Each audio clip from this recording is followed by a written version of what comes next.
Hello मेरे दोस्तों, आप सभी का स्वागत है आपका अपना YouTube channel this is royalty biology वाला पर। आज हम लोग क्लास 9th का एक चैप्टर लेकर आए हैं, जिस चैप्टर का नाम है खाद्य संसाधन में सुधार।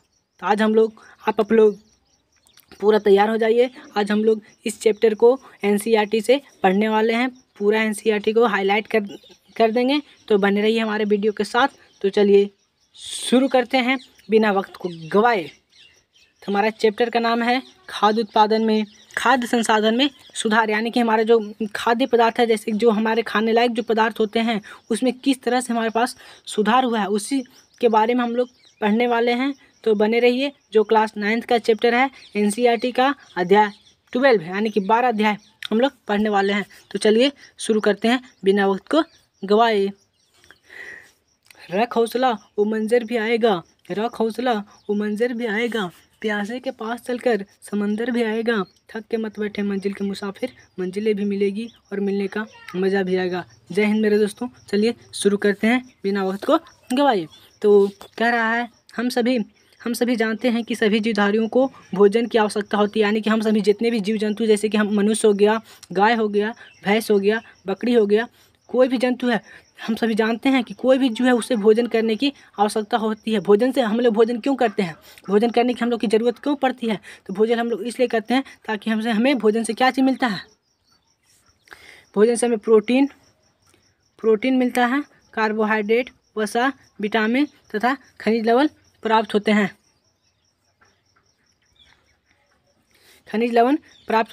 इन सभी तत्वों की आवश्यकता हमारे विकास, वृद्धि तथा स्वास्थ्य के लिए होती है, यानी कि इन सभी तत्व जो हम लेते हैं तो हमें क्या होती है? वृद्धि। हम सभी वृद्धि करते हैं, हम लोग के पास विकास होता है, हम लोग डेवलपमेंट करते हैं और हम लोग ग्रोथ करते हैं तथा स्वास्थ्य के लिए, यानी कि हेल्थी के लिए हम लोग इस सभी भोजन को ग्रहण करते हैं। पौधे तथा जंतु दोनों ही हमारे भोजन के लिए मुख्य स्रोत हैं। भोजन तथा जंतु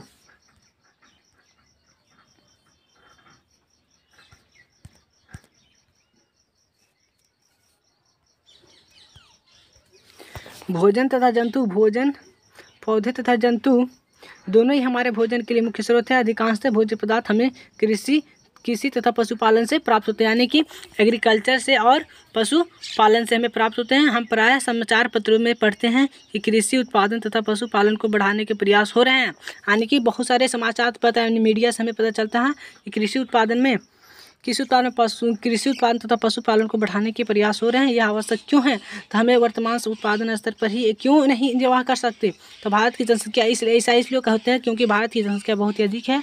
हमारे देश की जनसंख्या 100 करोड़ यानी कि 1 बिलियन से अधिक है तथा इसमें लगातार वृद्धि हो रही है। 100 करोड़ यानी कि अभी हम फिलहाल की अगर बात करते हैं तो लगभग 140 करोड़ हमारे भारत की जनसंख्या है। भारत की जनसंख्या बहुत अधिक है, हमारे देश की जनसंख्या 100 करोड़ से अधिक है तथा इसमें लगातार वृद्धि और यानी कि लगातार ग्रोथ कर रहा है। इस बढ़ती हुई जनसंख्या के लिए अधिक अन्न यानी कि भोजन उत्पादन के लिए आवश्यकता होती है।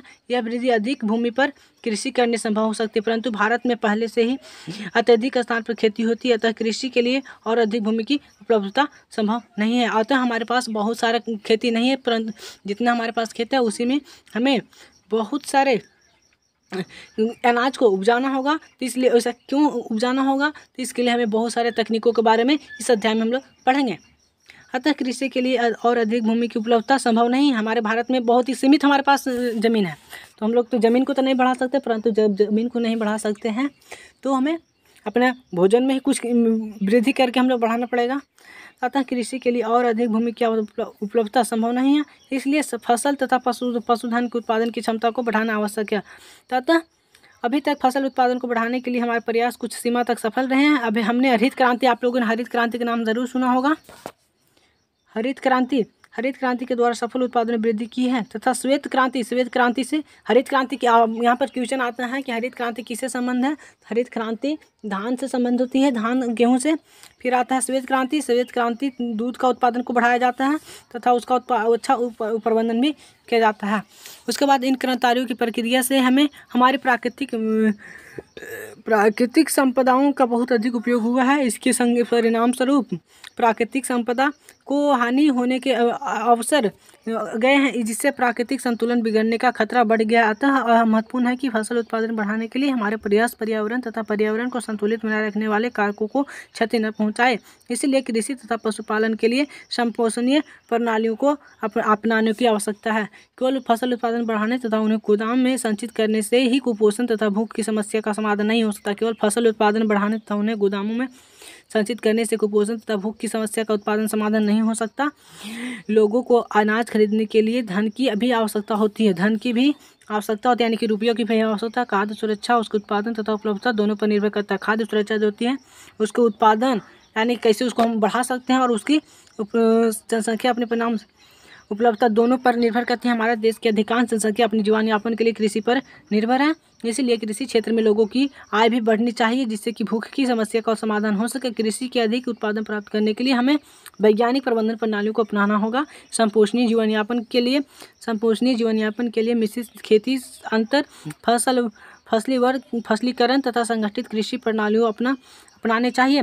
उदाहरण के लिए जैसे कि पशुधन, कुक्कुट पालन, मत्स्य पालन, मधुमक्खी पालन के साथ कृषि इत्यादि करनी होगी। आज हम लोग यहीं तक पढ़ेंगे, मिलेंगे अगली वीडियो में। तब तक के लिए जय हिंद।